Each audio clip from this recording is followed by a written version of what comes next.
Ya kalau si Firda ini dia S1 jurusannya ilahiyat, kalau aku S2 jurusannya agronomi atau farmland atau pertanian lah kalau kalian nggak ngerti.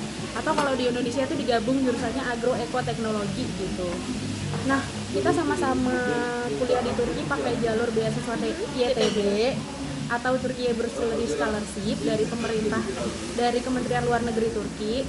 Nah, gimana sih pertanian di sini gitu aja ya. Jadi first impression aku kuliah di RGS itu, teman-teman sekalian, kalau dikomparasiin sebenarnya pertanian di Indonesia sama di sini sebenarnya sama aja sih kalau dari pelajaran menurut aku ya, sama aja.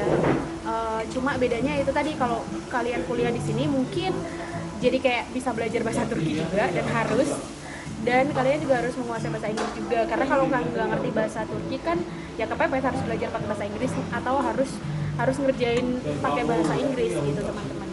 Nah, itu impression aku tentang S1 gimana. Cuma kelebihannya sejauh ini yang aku tahu di RGS itu peluang buat teman-teman dapat dukungan kalau mau penelitian itu gede banget dari pemerintah.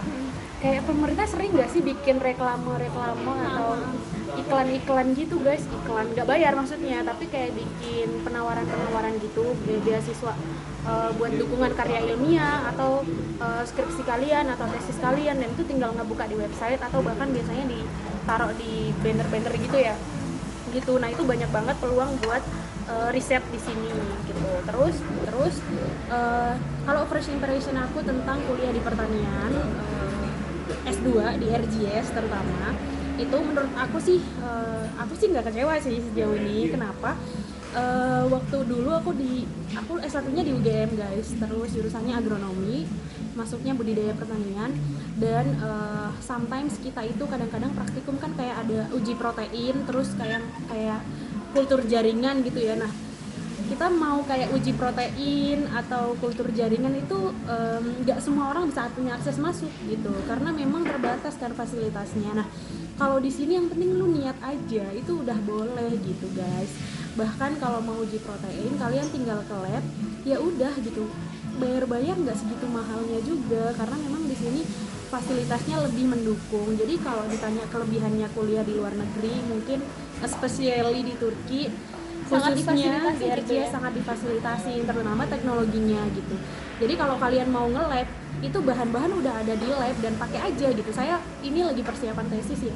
Terus kan aku bingung ya, ini bahan-bahannya beli di mana? Maklum kan orang asing dan nggak ngerti harus beli di mana. Udah hoja aku, dosen aku cuma bilang gitu, ada semua kok bahannya di lab, pakai aja gitu. Hah, gitu aja gitu. Gue pikir bakal harus kayak, kalau di Indonesia kan penelitian kita kayak harus beli ya, kecuali kayak khususnya buat penelitian kalau di lab gitu ya, kita harus beli bahannya, pakai uang sendiri dan sebagainya. Terus kalau mau uji lab, misalnya kita butuh uji protein, di pertanian lagi nggak bisa, kita jadi pinjem lab lain di fakultas biologi misalnya, kayak gitu, karena memang terbatasnya banget fasilitas kita gitu. Nah, kalau di sini selagi lu niat, menurut aku fasilitasnya banyak banget. Itu sih kelebihannya kalau kalian kuliah di luar negeri. Nah, kalau di RJS itu dukungannya, kalau di kampus lain aku nggak begitu tahu, tapi overall kalau di RJS aku cukup puas sih kuliah pertanian di sini gitu. Kalau dari S2 sendiri, itu sih kalau S2 sendiri teknologinya, terus peluang buat riset lebih tinggi lagi, didukung penuh banget. Terus udah sih, maksudnya overall itu yang paling penting ya.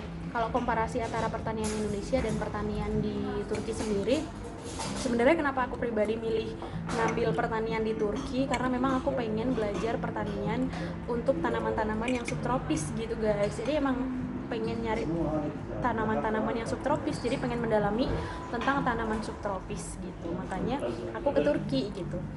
Nah, buat teman-teman yang lagi cari alasan buat ke Turki itu pertaniannya gimana, dan terutama di RJS sendiri, oh ya di RJS tuh pertanian tuh jurusannya banyak ya. Ada yang, kalau aku kan farmland ya, agronomi gitu.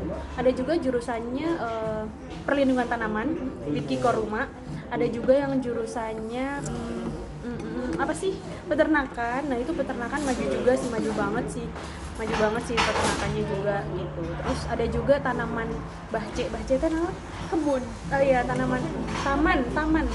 kayak landscape gitulah, landscape gitu, kayak tanaman hias, tanaman hias, ya Allah. Kayak tanaman garden gitulah guys. Nah itu terkhususkan, terpisahkan gitu, beda sama tanaman jurusannya beda sama tanaman kayak tanaman pangan gitu, beda. Gitu deh. Nah kalau di RJS itu overall jurusannya. Terus buat kamu yang mau kuliah di jurusan pertanian di RJS University, dukungan dari hoja-hojanya tuh baik banget. Kan ada juga ya yang kampus yang hoja-hojanya tuh kayak kurang suka sama orang asing gitu. Itu fakta ya, nggak bisa dihindari. Nah di sini tuh orang-orangnya terbuka banget gitu untuk orang asing. Benar-benar. Nah kalau di fakultas aku dosen-dosennya mendukung banget. Jadi kalau kalian mau kuliah di RJS menurut aku boleh dicoba gitu. Gitu aja teman-teman informasi dari kita terkait dengan jurusan pertanian. Terus kalau ada pertanyaan silahkan komentar di bawah. Gitu guys. Makasih, dadah. Assalamualaikum Warahmatullahi wabarakatuh. Aku